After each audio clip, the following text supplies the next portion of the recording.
So when it's 4 hours ago, I want a piece of it. Dude, get me to the bomb, put me out of blue.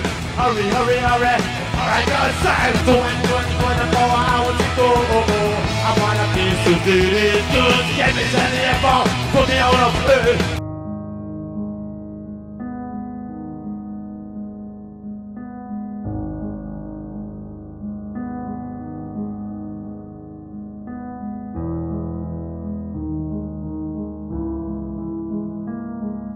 Kamusta po? Maligayang panonood sa aking channel at dito yung unang bahagi ng ating World Grave Tour dito sa Amerika.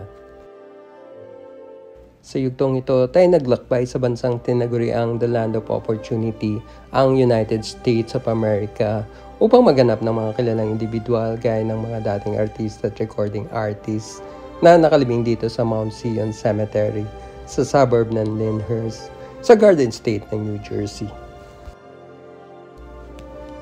Halika't sumama kayo pang muli nating sariwain, pagdiwang ang buhay at bisitahin ang uling antungan ng dating miyembro ng bandang Ramones na nakilala bilang naunang nagsimula ng punk rock music mula 1970s hanggang 1990s.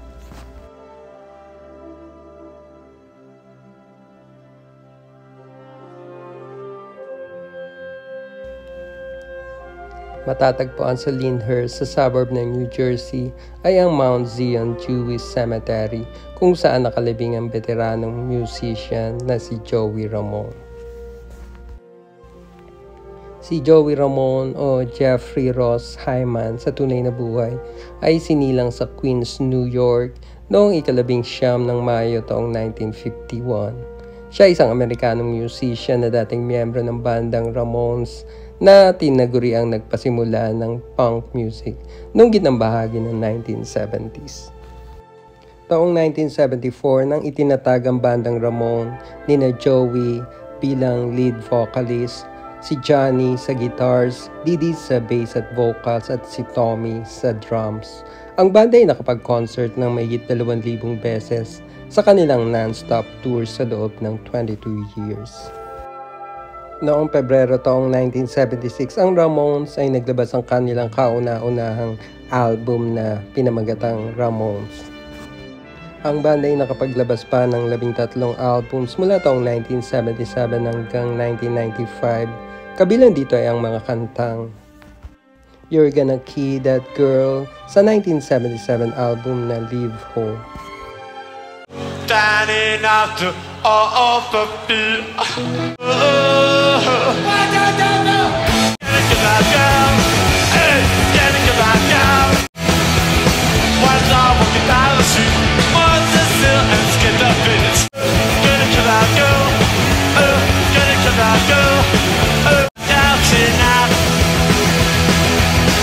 I Wanna Be Sedated sa 1978 album na Road to Ruin. 3 weeks on the set, I wanna be sedated. 1, 2, 3, 4. And 24 hours ago, I wanna be sedated. Dude, get me to the bomb, put me out of blue. My fingers, I take it from my brain. Oh no, oh, ow, oh. Say, take it from my fingers, I take it from my brain. Oh no, oh, oh.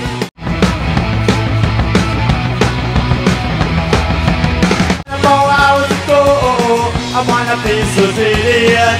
Do it for me in a winter, I get it to the show. Take it to my fingers, I take it to my toes. Oh, oh. Somebody Put Something in My Drink sa 1986 album na Animal Boy.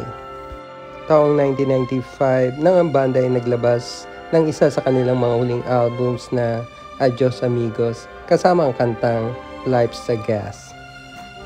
Yes, oh yeah, last kiss.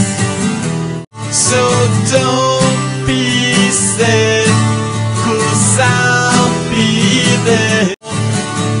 Last kiss. Noong Agosto taong 1996, ang Ramones ay nag-record ng kanilang huling live album na We're Outta Here bago ang kanilang tuluyang pag-iwalay at pag-disband ng grupo.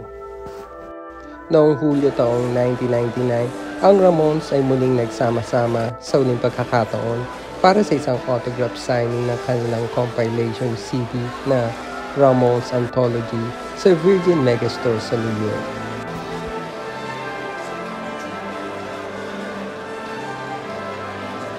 Si Joey Ramones ay pumanaw noong 15 ng Abril taong 2001 dahil sa sakit na lymphoma na nauna nang na-diagnose noong pang taong 1995. Siya ay 49 na taong gulang lamang. Noong Marso taong 2002, ang grupong Ramones ay nagawaran para mapabilang sa Rock and Roll Hall of Fame. 3 buwan matapos ang Rock and Roll Hall of Fame Award, si Didi ay pumanaw noong Hulyo taong 2002 dahil sa heroin overdose. Si Johnny pumanaw noong Setyembre taong 2004 dahil sa prostate cancer. At makalipas ang 10 taon, ang nalalabing miyembro ng Ramones na si Tommy ay pumanaw noong Hulyo taong 2014 dahil sa bile duct cancer.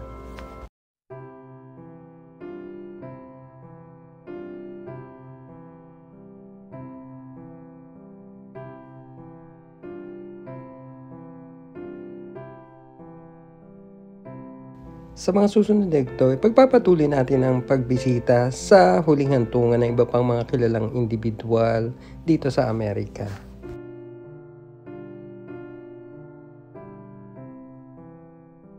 Abangan sa channel na ito at magpo-post din kami ng iba pang mga video sa pagdalaw natin sa iba pang mga sementerya sa Pilipinas.